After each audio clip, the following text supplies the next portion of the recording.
Hello again, everyone. I'm going to be starting on a new TV restoration today.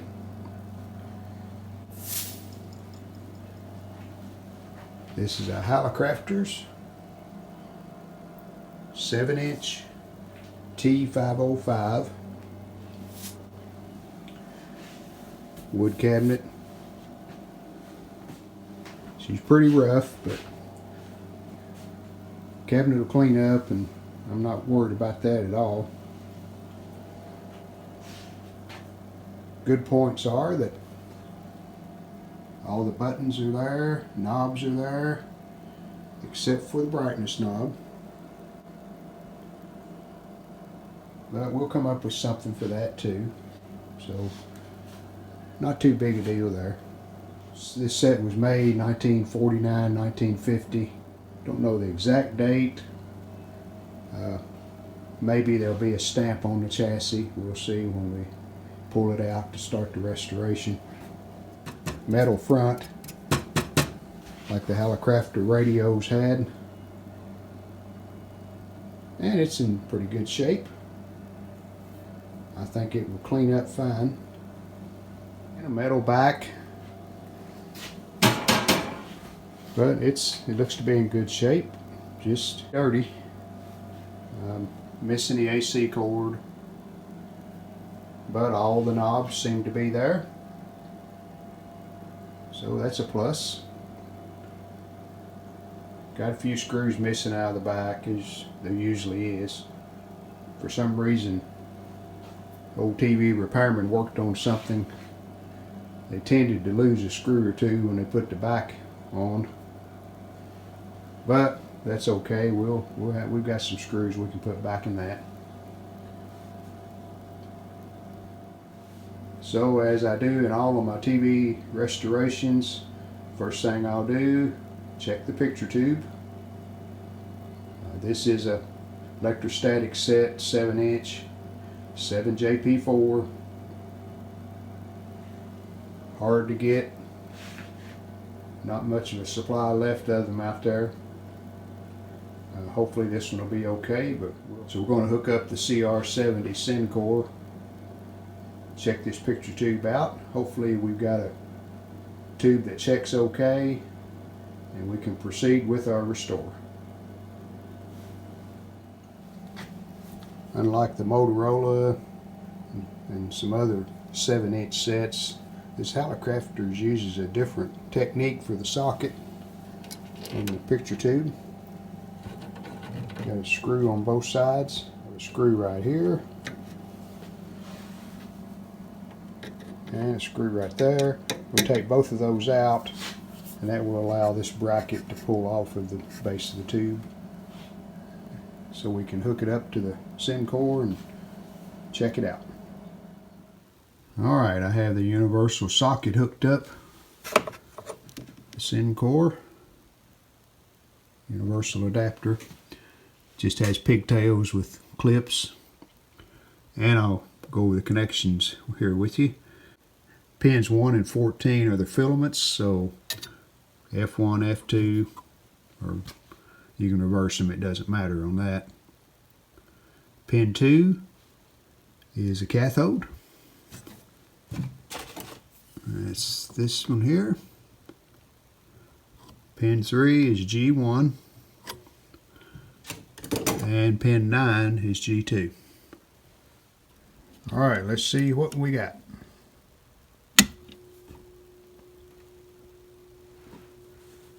Have the filament set all the way down, so let's see what. Alright, we'll go 6.3. Heater cathode shorts. Says good, so that means there's no shorts. G1 is good, which means no shorts. Cut off. Hey, that's really encouraging. It's adjusting both ways, so I'm thinking this tube could be even pretty good. Emission. Alright, it's reading way over into good.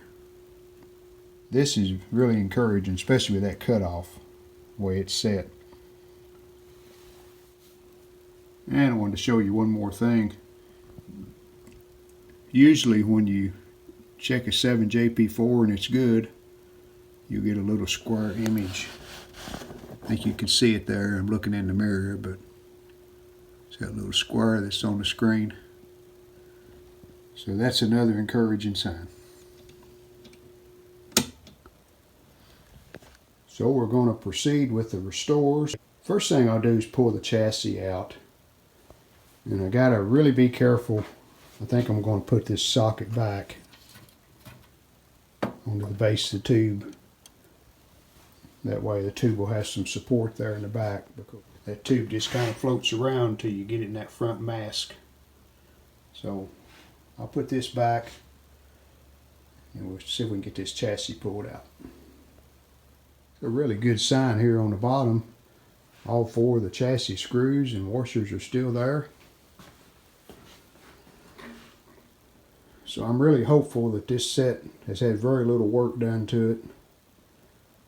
I'm sure it's had some repairs done. It would be really odd if it hasn't, but we'll see. And I'm going to remove the picture tube and store it away where it won't get broken or damaged. And this is the way I remove picture tubes. Take a screwdriver, prise both ways. That way you're not putting extra stress on the base of that tube. Here's the AC input jack. It's hardwired in, so that had to come out too. And the speaker wires were soldered to the speakers, so I just clipped those.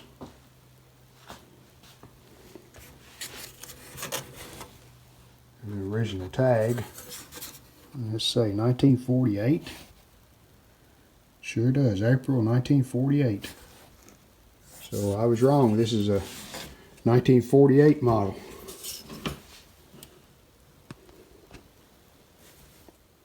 Well, so much for hoping that hadn't been many repairs done on this. I don't think that was hanging there like that when it was new. There's some electrolytics here. The good news is it looks like the high voltage caps are still the originals. Don't know for sure, but they sure look like they are. The good thing about this set, is so much easier to work on. I just finished a little Emerson 7-inch, and the chassis is about 2/3 this size, and it is compact, parts jammed in together, hard to work on, hard to get to the parts. Where this is more open and hopefully be a little easier to work on. See if we can get this Hallicrafters 1948 model up and running. This chassis is dusty, but looks to be in really good shape. Don't see any rust or corrosion. So that should clean up nicely. We'll pull all the tubes out, check them. I'll clean them off if they check okay. Then we'll clean the chassis off, because I don't like to work with a lot of dust around, flying around in the air. So while we have the tubes out, it's a good time to clean the chassis and the sockets, get all of that spruced up so we can begin work. This is an early version Hallicrafters model. The reason I'm saying that, it uses a 6 SH7s for the video IF tubes instead of 6 AU6s like the later versions use. So we still were able to find a diagram. This is the old rider schematic that I was able to print out. A little different than the Sam's. I'm so used to working with Sam's Photofacts. They're easy to comprehend. They have voltage charts, resistance charts in most cases. I don't know if this has that. I haven't looked at it thoroughly yet, but we'll make it work. But anyway, we do have some service literature. That's a plus. You notice it says models T54, 505. And this is a model 505, but this inspection card here again says T54. So I'm assuming the chassis is the same on both models.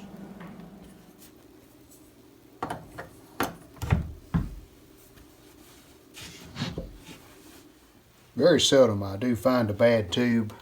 One good thing about this set, it uses several of the same number tubes. Like the 6SH7, there's 1, 2, 3, 4, 5 of the same number. Alright, we've tested all the tubes except for these two in the high voltage cage. Well, all of these tubes check good. Had one tube that did check bad. In fact, it wouldn't check at all. That's a 6C4. Filaments are open. And in looking at the high voltage circuit board inside the cage, all 4 of these screws are missing that hold it tight. You see it's moving around. So that could be a bad sign. The transformer looks okay. Doesn't look like anyone's been messing with it or has changed it or anything, so we'll see. But we do have one bad tube, the 6C4. The rest of these are good, so I'm going to clean the chassis off and clean the tubes off. We'll put all of them back in and we'll start to do some troubleshooting. Alright, just a little cleaning on the chassis and got all the tubes repopulated. Put a couple of screws in the high voltage board down there just to hold it position. What I'm going to do on this bad tube with the open filaments, this set uses 2 of the 6C4s. One's an oscillator up in the tuner, and I just put it over in the high voltage cage in the 6C4 position there. And I'll have to pick up one of these, but in the meantime I can just jumper pins 3 and 4. That's the filaments, and I can still troubleshoot the rest of the set even without the tuner working. So got a couple of thousand tubes and I don't have this one. So go figure, that's the way it works sometimes. Well, and looking over the bottom of the chassis, I think from about here over to here looks to be pretty much original. I think these are the original high voltage caps because I've run into these before. They're called Vitamin brand. And you can see the connections on them. They look like they've never been disturbed. So that leaves us with all of this mess here. All of this in here, this is in the power supply as best I can tell, so we'll concentrate on that first. Well, I've decided I'm going to use a combination of schematics or service literature. This rider's really small, hard to read, and there's no parts list with the riders that I could find, so at least on the power supply I'm going to use this Sam's. The caps are laid out where you can understand where they're at, and I've even got a diagram here of the bottom of the chassis, and it shows you where the caps are. See, we got C1, 2, and 4, and then this is C3. So I think I can understand this Sam's a lot better, at least the power supply. That completes part 1 of the Hallicrafters TV Restore. We'll see you in part 2. Thanks.